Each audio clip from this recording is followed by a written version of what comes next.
Tapi dua ketum sebelumnya saya bukan anak presiden. Mas Giring bukan anak presiden. Ketum tuh.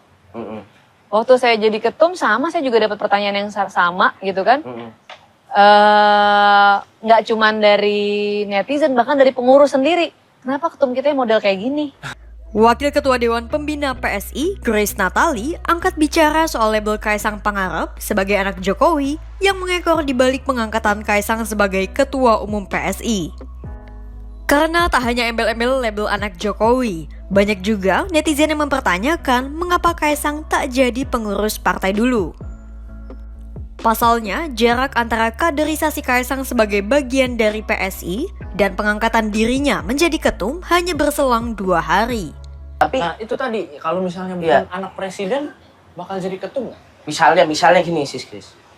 Kan Bro Giring kan musisi. Jadi gantinya musisi lagi misalnya, kan bisa. Tapi dua ketum sebelumnya saya bukan anak presiden. Mas Giring bukan anak presiden. Ketum tuh. Waktu saya jadi ketum sama, saya juga dapat pertanyaan yang sama gitu kan. Nggak cuman dari netizen, bahkan dari pengurus sendiri. Kenapa ketum kita model kayak gini?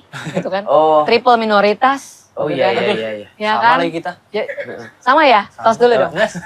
Selain itu bukan hal yang mustahil jika seorang ketum berusia muda.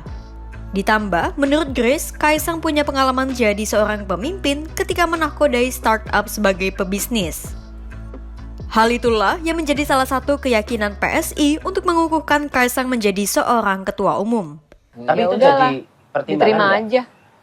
Bahwa Kaisang nih masih ada tinggal satu anaknya Pak Jokowi nih belum masuk ke parpol. Makanya ayo. Enggak sih. Atau mungkin kenapa juga nggak jadi pengurus dulu sih, Sis Grace? Kenapa nggak jadi pengurus dulu? Ha. Kenapa enggak sih? Oh iya ya. Sama bisa juga kok ya Ya. sebenarnya. Sekarang nih kalau kita lihat Iya. di dunia bisnis yang startup unicorn, CEO-nya umurnya berapa itu? Ya kan? Dulu orang Kan PSI ngebayangin belum unicorn. Maksudnya ibarat partai. sebelum unicorn Loh. kan dia udah startup, udah CEO-nya udah umur segitu malah. Ya nggak? Oh iya. Ya nggak? Dulu orang ngebayangin kalau jadi direktur utama tuh usianya Tua-tua. 45 ke atas, 50 ke atas gitu kan. Sekarang CEO itu banyak yang umurnya di bawah 30 tahun gitu kan.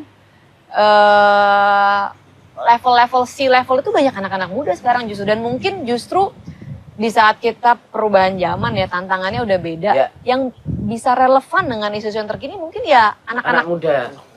muda. Adapun Kaisang resmi jadi Ketua Umum PSI pada Senin 25 September 2023 saat Kopdarnas PSI di Jakarta Theater, Jakarta Pusat. Sementara 2 hari sebelumnya, Kaisang baru saja menerima kartu tanda anggota PSI.